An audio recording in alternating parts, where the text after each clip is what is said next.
Now I felt that in my greeting, Jay, I lobby you that when you close, you speak about export quotas. The president of the ANC is already on board. We need all chairpersons and secretaries in all provinces and regions. Everyone, everywhere. When you speak, you must speak about how we must resolve the economic problems of this country so that our people go out of poverty. Because if we don't do that, we'll be scared to drive our cars, we'll be scared to go to the townships, we'll have big gates in our houses. Because when our people are starving, the only thing that we'll be left with is crime. They will move into crime. That's why all of you here, MECs of God bodyguards, who are you guarding yourself against?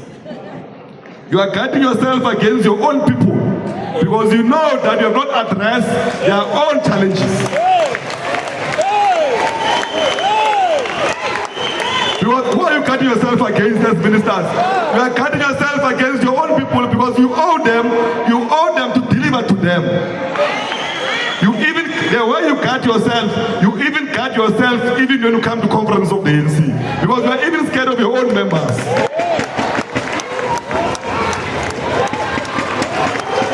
You can only be scared if you know you owe people. If you have borrowed money from Mashonisa and you have not paid Mashonisa, when it comes this way you change direction. Because you know you owe a Mashonisa. Now it's urgent. It can no longer be postponed. The economy of the country must be in the hands of the majority of the people of South Africa. And there will be no need for us to even fear to drive our expensive cars and stay in our expensive houses because our people will not care because they will also have something on the table. But you can never achieve all of these things if the unity of the ANC is not cemented. The ANC can wage any revolutionary program if it's divided. I saw on Facebook and everywhere, people are debating whether it's a bullet or a stone, whether we are running or coming, whether the two doctors are right or wrong. It's not important. When the integrity of the message is in question, even when you communicate a message, people don't believe you. South Africans do not even believe that our own deputy president was attacked. They say we're lying. No matter how many times you explain that, no, there's evidence, allow the police to explain, they say, let's leave alone. You guys are liars. It is not the issue of the deputy president's car being shot. It's the issue of the integrity of the message when it's in question. When the integrity of the message is in question, no matter what you say, no one will believe you. Today we're arguing whether we say the VAT issue will be implemented in phases, whether we'll re-engage or not. The ANC was the first to say that the VAT issue and all the structures is a problem. Give us time to go and engage all stakeholders and come back, we'll give you a solution that is the best interest of our people. But the ANC is not believed. The TA is claiming it now. That is them now are stopping the VAT because the integrity of the messenger is in question. Now when the integrity of the messenger is in question, no one believes you even when you tell the truth. What is on Twitter and what trying to defend is difficult. Their Twitter don't even want us there. Even if we are right, even if we tell them that certain products that are essential to our people are excluded from VAT and VAT increase, they still don't believe us. Even if we write it and present it, they still don't believe us. Because one is that the integrity of the messenger is in question.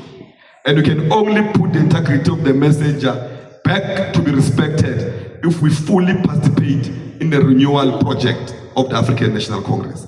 The renewal project of the African National Congress will naturally clean out the dirty people out of the ANC and leave us with what the people want to see the African National Congress to be.